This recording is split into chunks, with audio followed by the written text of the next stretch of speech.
विश्वमोहन, तुझा खेळ आता संपणार. तुझा अहंकार लवकरच धुळीला मिळवणार आहे मी. तुला माहितीये का, माझ्या घरी तिथे सगळे किती खुश आहेत. मला सांग, उद्या ह्या अर्जुनने खरंच तुझी अट पूर्ण केली तर काय करणार आहेस तू? लावून देणार आहेस का त्याचं लग्न आपल्या आर्याशी? मी सासरी कुठल्या तोंडाने जायचं? आणि माझ्या सासरी दिलेल्या वचनाचं काय? तसले सडक छाप गुंड आयुष्यात कधीही काहीही करू शकत नाहीत. काय करणार आहे तो? सोपं नाहीये 1 लाख कमवणं. कधीही यश मिळणार नाही त्याला. आणि मग आर्यालाही बोलायला जागा राहणार नाही. आर्याचं लग्न रोहनशीच होणार. समजा तू यशस्वी झाला तर लावून देशील आर्याचं लग्न त्या अर्जुन बरोबर? बोल ना विश्वा. हो हो हो. 2 महिन्यात 1 लाख रुपये कुठून आणायचे? काय काम करू? बरं, आर्या म्हणते तसा बिझनेस सुरू करायचा म्हटलं तर त्याला भांडवल लागणार. भांडवलाचे पैसे कुठून आणायचे? मलाही तेच काही कळत नाही रे. कुठून आणायचे एवढे पैसे? तुला सांगते, दादा आमच्याकडे लग्नाची बोलणी करून गेल्यापासून माझ्या घरचं वातावरणच बदललंय.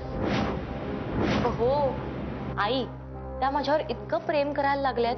आणि हे बघितलंस ना, आज सोडायला काय आले, उद्या परत न्यायला येणार आहेत. अगर आणि मी बिझी होतो कामात म्हणून नाही जमलं. पण त्या रात्री कशा काढल्या हे माझं मला माहित. कलेजा एकदम खलास झाला माझा, खलास. खोटं वाटतंय तुला? खोटं वाटतंय?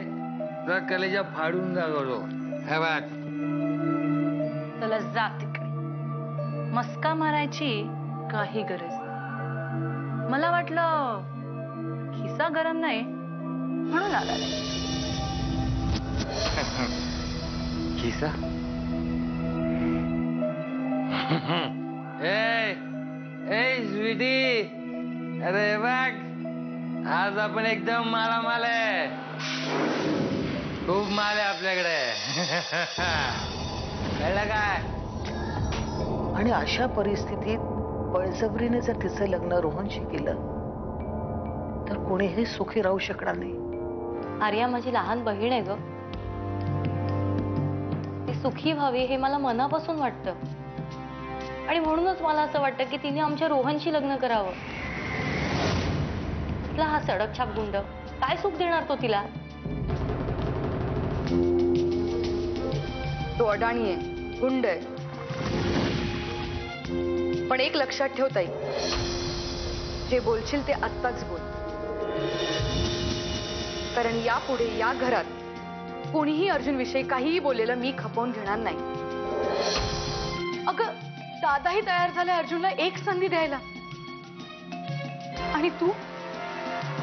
अर्जुनवर माझा पूर्ण विश्वास आहे. तो या संधीचं नक्की सोनं करून दाखवेल.